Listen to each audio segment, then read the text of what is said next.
Hello. Hi, everyone. We're just about to get started here. We're hosting an Instagram live conversation ahead of our Earth Day event next week on the theme of ancient wisdom and the ocean. And I'm just going to bring up our guest card at Native Conservancy right now, tuning in on the Native Conservancy channel. So that request has just gone through and he'll be popping up in just a second. Perfect. Hi, Dune. How are you? Hi, nice to see you. Nice to see you too. Um, just for everyone's reference, as we're jumping in, our event will be next Tuesday. As I mentioned, it's called Ancient Wisdom in the Ocean. So, really diving into the role of traditional, indigenous, ancient, and local knowledge in ocean conservation. And we'll have a series of keynotes and storytellers around the world sharing, including Dune, who we're going to hear more about his personal story and background today. And we'll also have a series of discussion circles and breakout rooms, essentially, where we'll be able to have more of an interactive dialogue with both speakers, additional experts, and the broader community. So we're really excited for that. And those circles will be focused on biodiversity, fisheries, protected areas, and climate resiliency. And Dune here is certainly focused on climate resiliency as well as many other things, but he'll be representing in that lens in the context of the event. But without any further ado on that note, and our team will be sharing some links in the chat for those interested in the event itself.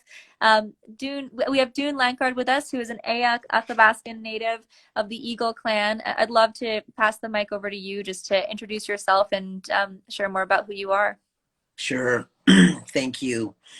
My name is Dune Lankard. I grew up.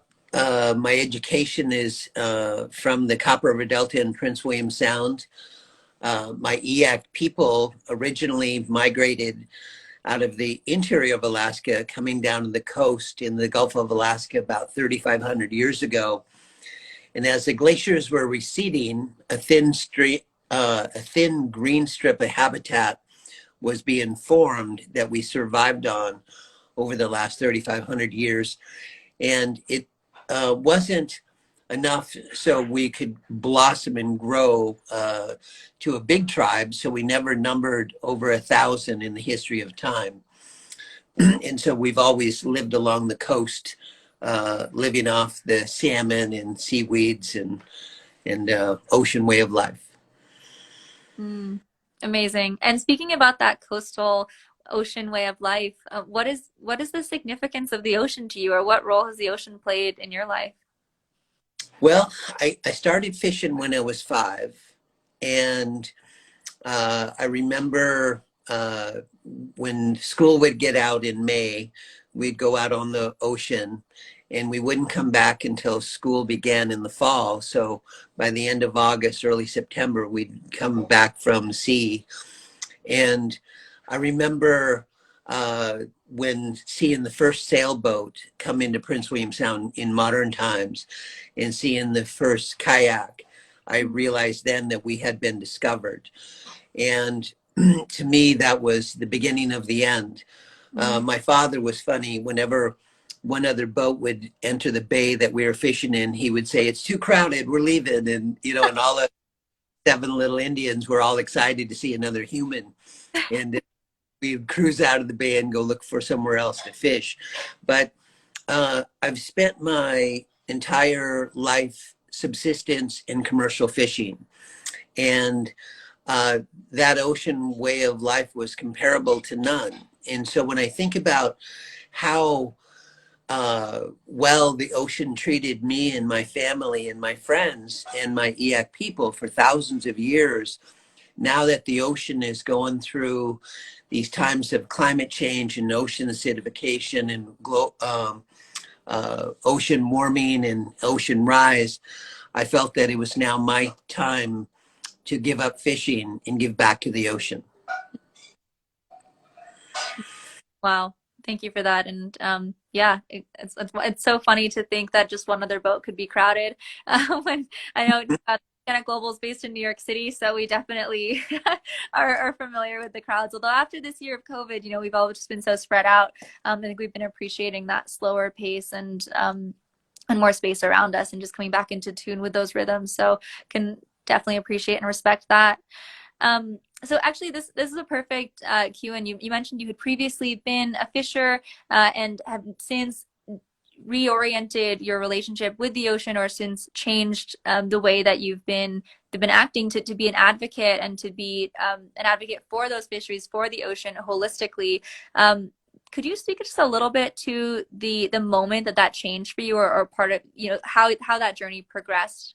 Sure. Unfortunately, it took the nation's worst oil spill at the time, the Exxon Valdez, that happened on March 24th, 1989, for me to wake up. And hopefully it won't take that to wake everybody else up.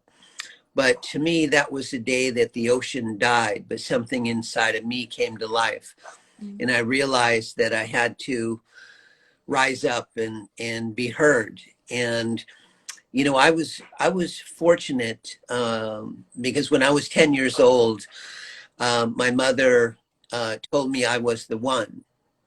And I said, the one what?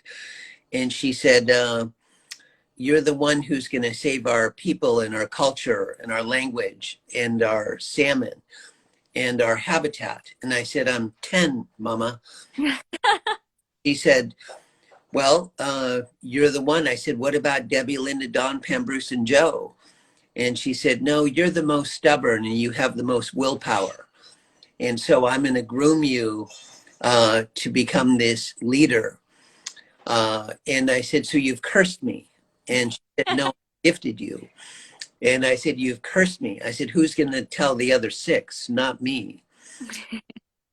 And so they taught me and my mother, along with my grandmother, they taught me about the seasons of animals, the seasons of berries, the seasons of salmon, the migration route of different animals. So we knew when to harvest. We knew, how to look at things. For example, we could look at the fireweed and see what stage that they were blooming at. So we knew that the peak of the wild fish was peaking at a certain time.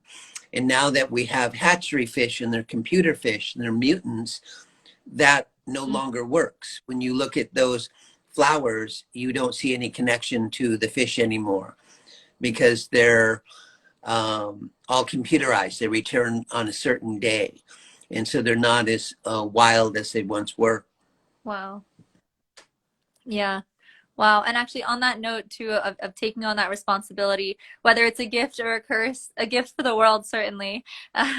Could you speak a little bit to your native name and or how that has come about more recently? I think that really encompasses the role that you've been playing too. Sure. My Eyak name, Jamatsuki, means little bird that screams really loud and won't shut up. And after the Exxon Valdez oil spill, I was given that name by our last full-blooded Eyak, honorary Chief Marie Smith Jones. And she said, you're going to have to be louder than everything else, yet remain this voice of reason for people to be able to listen to you.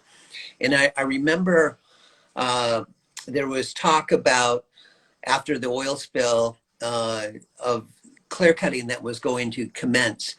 And so shortly after the oil spill, I was pioneering fisheries in other states and other countries in Mexico and Canada and states in the lower 48. And I received this phone call from my sister Pamela, who at the time was one of my best friends and my spiritual guru. And Pamela called, and I was putting my tennies on because I was getting ready to play ball with the team, the crew, and basketball. And so I was lacing up my tennies, and the phone rang, and I figured I'd just let the little black box get it. And it was Pamela. And she said, Dune, we've just had the nation's worst oil spill in our backyard. And the CEO of the Eyak Corporation, because Pamela was working at the Eyak Corporation headquarters in Cordova, said that the CEO had called everybody together in the middle of the room and said, the nation's worst oil spill has just happened in Prince William Sound. So we need to clear cut as fast as we possibly can while the eyes of the world is focused on this oil spill. And so Pamela said, so Dune, either come back and fight to save our culture and our people and our land, or don't bother coming home because there won't be anything left to come home to. Mm. I realized at that moment that my life was changed. And, but I immediately said, this is not how it ends. This is how it begins. And so I just sat down with my friends and family and I said, I'm going in and we're going to take on the powers that be.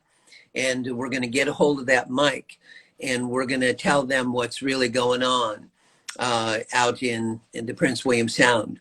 Because what we'd hoped was that, you know, government led by the governor, the Alaska delegation, the president of the United States were all going to come and make sure that we were protected and taken care of.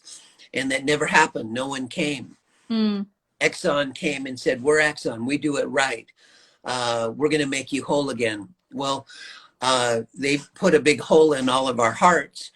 30,000 plaintiffs, 6,000 died before there was ever a settlement because Exxon went on to appeal the $5 billion verdict that we won in 1994 for punitive damages.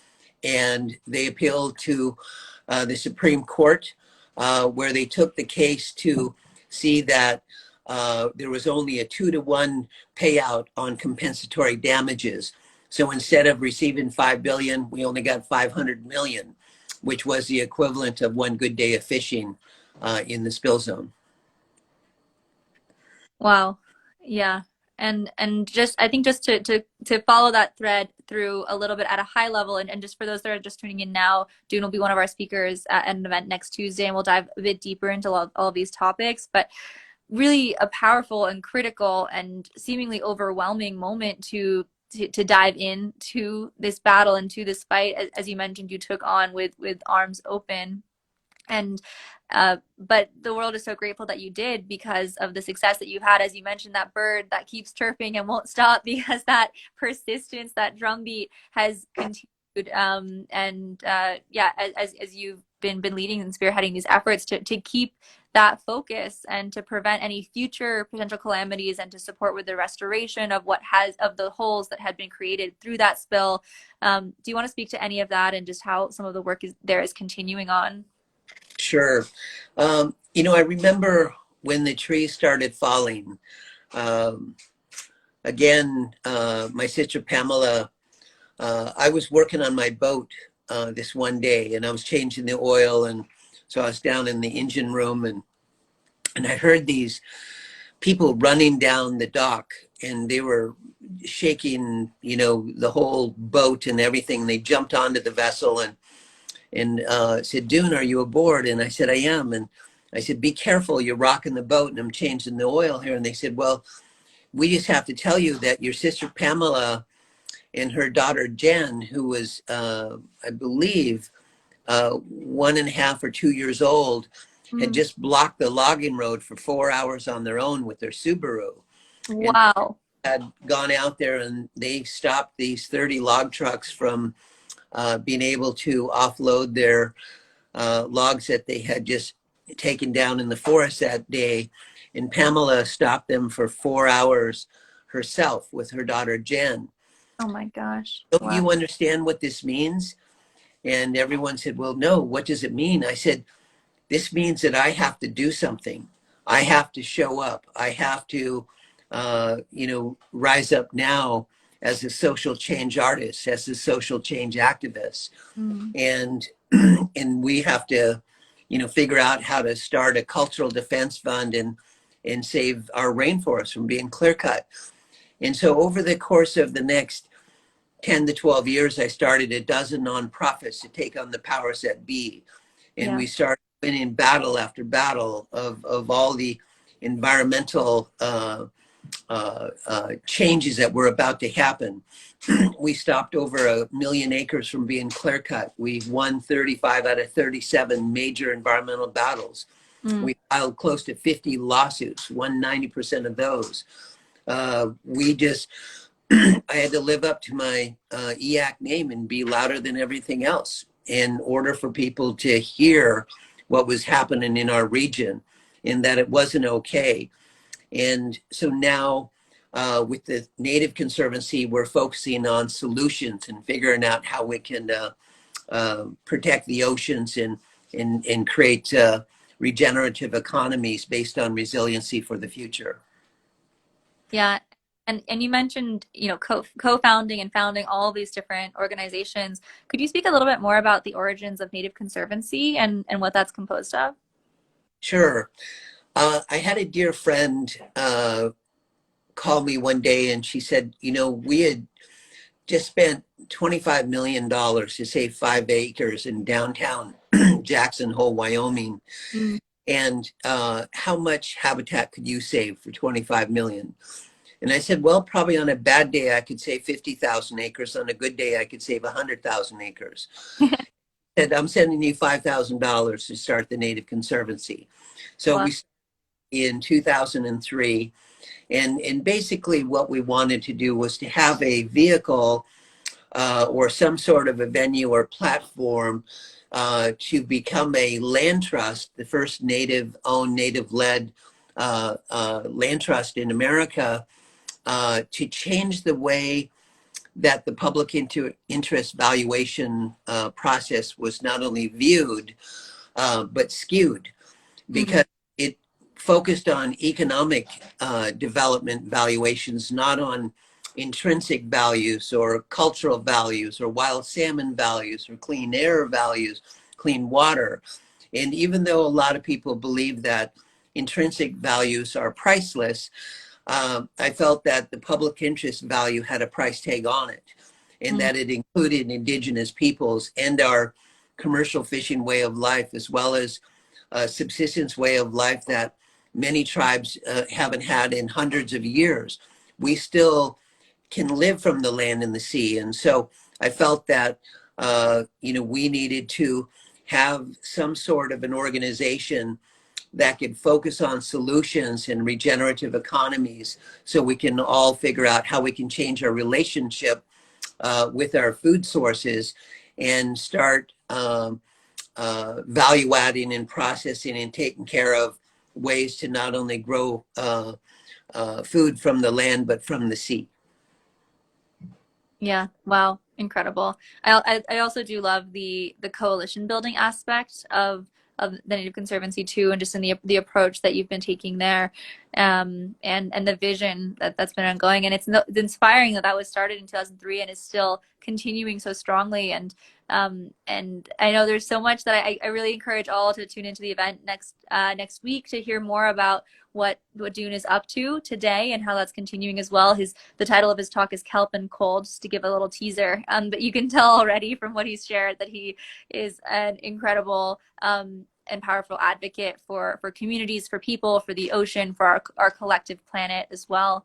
I think the other aspect I just wanted to ask about with regards to Native Conservancy, could you share a bit more about how that merges a focus on revitalization of culture as well as of ecosystems, and how you're really blending those two focuses? I think and some of the practices that go alongside that.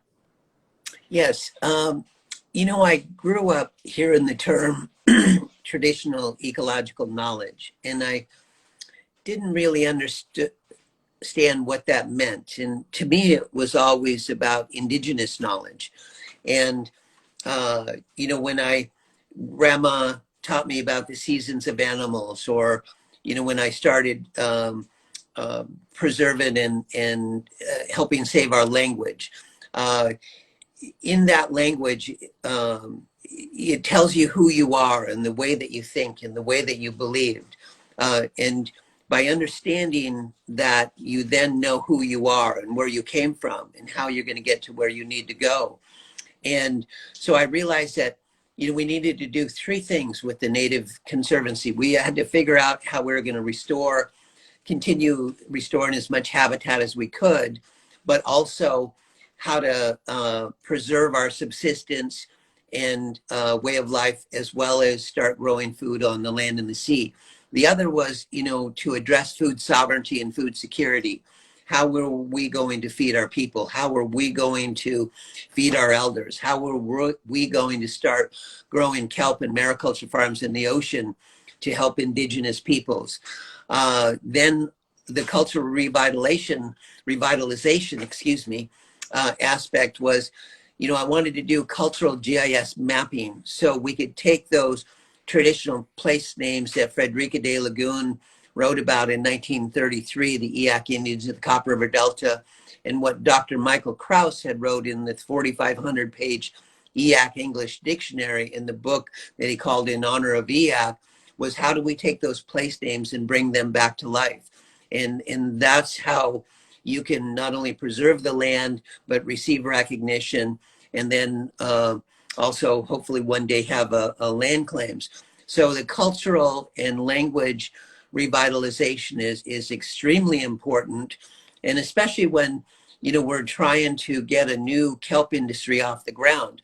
A lot of people feel it's all brand new and it's this modern day land claims has happened on the ocean. Well, we have over 2,000 years of history of living and enjoying kelp and herring roe on kelp. It's been a staple of our diet and our way of life. And so to me, who farms matters, who kelps matters, why kelp? Well, the reason for kelp is because it sequesters carbon 5 to 20 times more than actual living terrestrial forests. The bivalves can filter 40 to 60 gallons of water per day each. So one oyster farm can clean out an entire bay in an afternoon itself. And so we have to figure out how we're going to complement the resources in the ocean that needs our help. How can we create habitat? Our goal is that if we can grow kelp farms, that it'll replace some of the lost wild kelp forests that are dying because they can't move out of the way of the ocean warming up. So when there's no oxygen and it's heated up to 76 degrees down to 20 feet below the surface, then all of those kelp and mussels and krill will die, including the salmon and the birds, if they don't have the oxygen in the food source. And so I just feel that, growing kelp creates habitat, and it creates food, and it creates regenerative economies for everybody to survive going into the future. Yeah, I love how you said who kelps matters and how who farms matters as well there, and thinking about just all of the many cascades and different components of an ecosystem that work together, including the human element, and just recognizing that we are a part of this broader system and can be stewards in that role, and can take that that opportunity to be stewards rather than creating more problems and leaving negative impact, instead to actually leave a positive impact with that regeneration framework. So so thank you for bringing that to us. Absolutely. And I know that we've gotten some questions in the chat. I just want to welcome anyone who's joining us to feel free to add some questions as we go before we have to say goodbye to Dune here today. There was one, but first, Dune, if you had any closing thoughts that you wanted to share just on the role of Indigenous knowledge in these fights, on the work that you're doing, and how coming together and responding to that call to action took place, and yeah, as a bit of a teaser to what we'll speak about next week. Sure. I think that, a couple of things need to happen. We're going to put together a listening tour across Alaska because we have 21 tribes in the state that are now interested in this kelp space. But because it is a modern day land claims that is happening on the ocean, much like the Alaska Native Claims Settlement Act in 1971, where we lost our land to the federal and state governments, is that with kelp and mariculture coming to an ocean near you soon, I want to work with the indigenous peoples to write a declaration of principles and an indigenous kelp farmers bill of rights. Because like recently in talking to some Canadian Indian people, First Nation people, they were saying that because of the kelp space coming to Canada, that they're in the process of doing a reconciliation of fishing rights. and also writing a new aquaculture and mariculture act Mm. country because they need to have the blessings of the indigenous peoples before these new industries can come in and take over their neighborhoods. And Yeah. how I start some of my talks with indigenous communities, I say, you know, imagine you get up early in the morning, you're sitting in your front window overlooking the bay before you, where your people have lived for thousands of years, and you see this boat come into the bay and it starts laying a kelp farm in the water right in front of your house, and it's not you. And that permit can be permitted for 10 years, and Wow. after years it can be permitted for another 10. How are you going to feel about that? And they're like, oh Mm. my god, we have to do something. And I said, yes, you have to get involved, because who farms does matter. And Mhm. so this listening tour will hear the burdens and concerns of the indigenous peoples. We'll be able to enlighten them and share different ways that we can overcome the dozen or so barriers to entry. And what will happen is that, you know, we'll be able to take this information and put together a report that'll help the indigenous peoples. It'll help um, us to be able to empower them, and it'll help funders to be able to know how to fund us to help not only the people, but the environment and the ocean that desperately needs our attention now. Yeah. Wow. Thank you for that, Dune. I think that's a really, really great reminder on how everything goes hand in hand. And you've been talking about food sovereignty, and I think that really comes to a head in what you've just highlighted.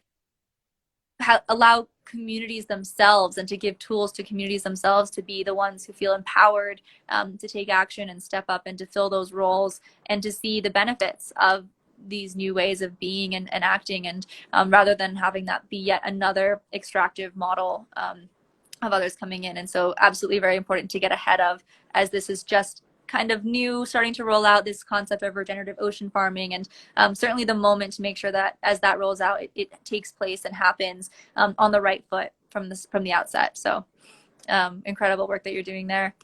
There are a couple of questions that came through the chat. One earlier was about I think you mentioned the computerized salmon kind of following more of a mechanical timing than the natural cycles and flows. Could you speak a bit more to what that means, or how are these fish computerized? Um, hatchery fish, what they do is they take the mamas and the papas and they bang them over the head with a bat. They take their eggs and sperm and put it into a bucket and mix it up, and then they put them into these incubators to grow them to fingerling sizes. Mm. And then they do what's called a remote release. And so they bring them out to areas where they've never ever been released and let them go into the wild, where they go on a world tour for 2 to 7 years, depending on their species. And so when they come back, they don't come back to the stream that they were originally born in. Right. They come back to where they were released remotely. And then when they come back and they see this brick wall and they bang their heads up against it, they wonder what the heck is going on. And No. so when they do the remote release, they're timed. So they come back at a certain time. And so like the wild fish, they come back on their time. And they sometimes, you know, if they feel the conditions aren't quite right or they're not ready to spawn, they'll come back a year later. And so pinks and chums are 2-year fish. Silvers and sockeyes are 4 to 5 year fish. Kings are 7 years and above.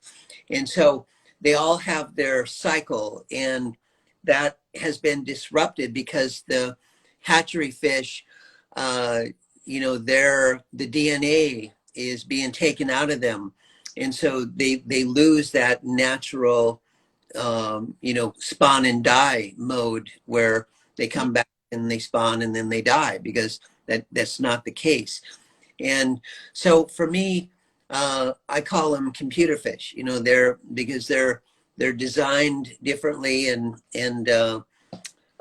you know, they did studies here recently. There's a study that's been going on for like 7 years now, and they found in the first year of research that 98% of our wild streams had hatchery fish in them. And so at some point, we have to have moderation, because what started out as a 20% enhancement goal became into 100% replacement. And Wow. so to me, the hatchery salmon, having more of them has certainly helped some of the wild ones. But what happens is the DNA is being lost more and more. And Mm. so when you look at wild habitat, as long as you protect it and preserve it, the salmon will always have a home to come back to.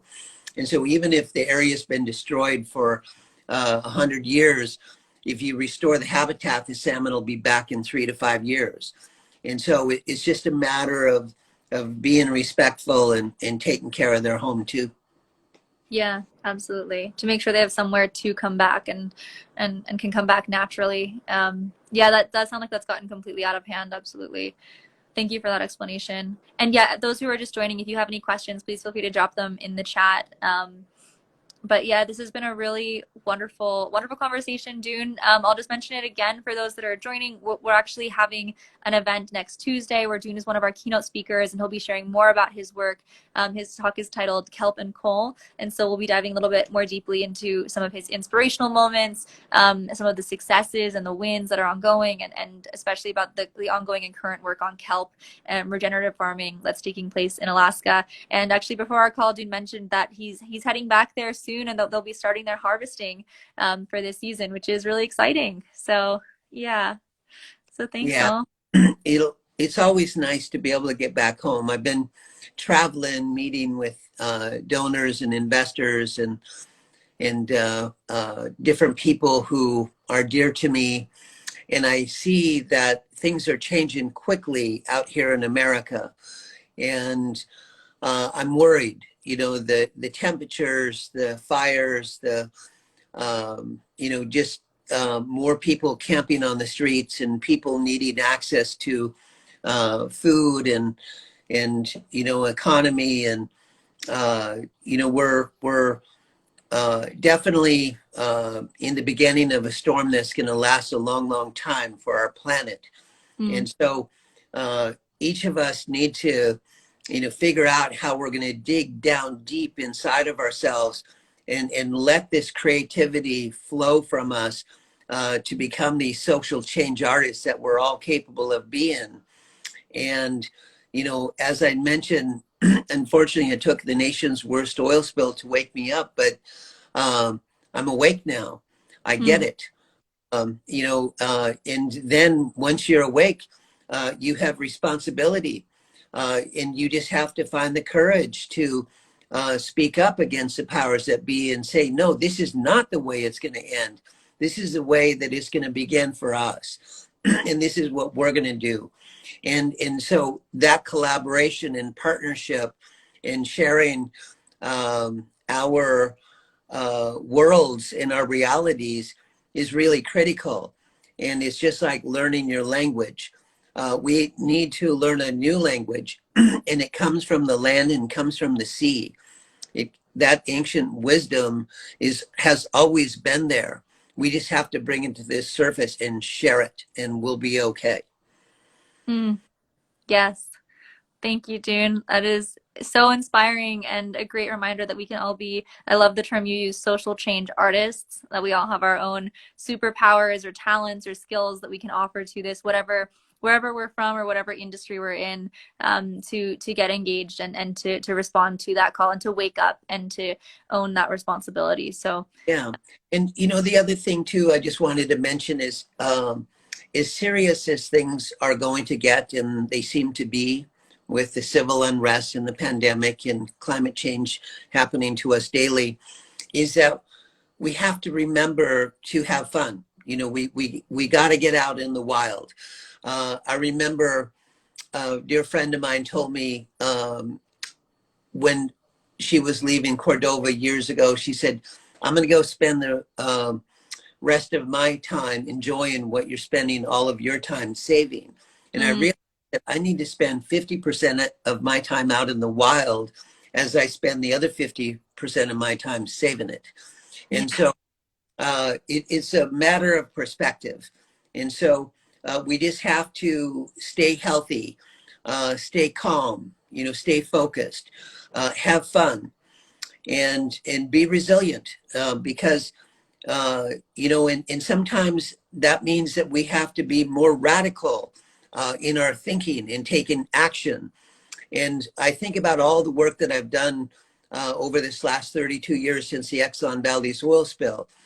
And what it comes down to for me is that, by pushing the envelope, whether it's legally or legislatively or through the media or even direct action, Mm, that I'm not the one being radical. I'm not the one with the chainsaw in my hand. I'm not the one that's drilling for oil and gas.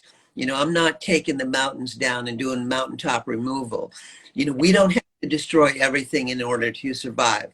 We can do this differently, and we're going to have to do it differently.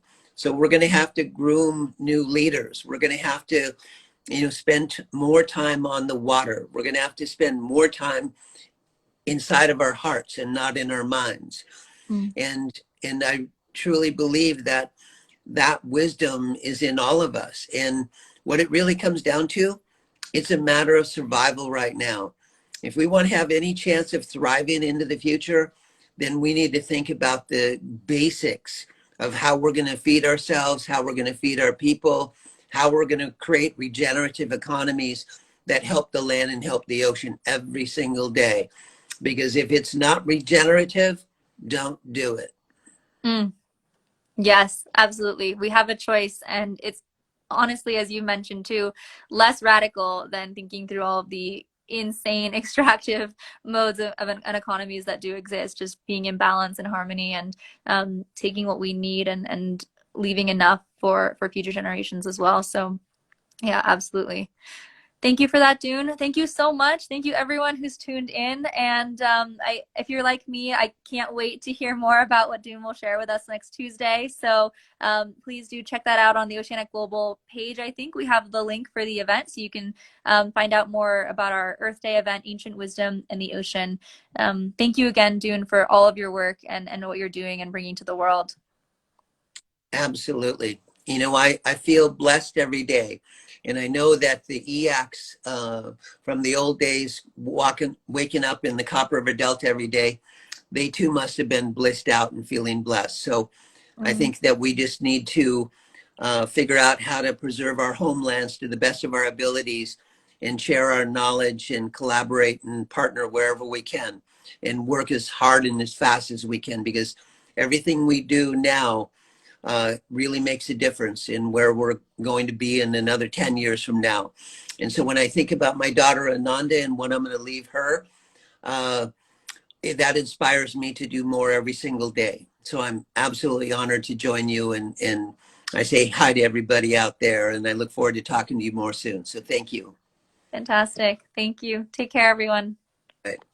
Bye.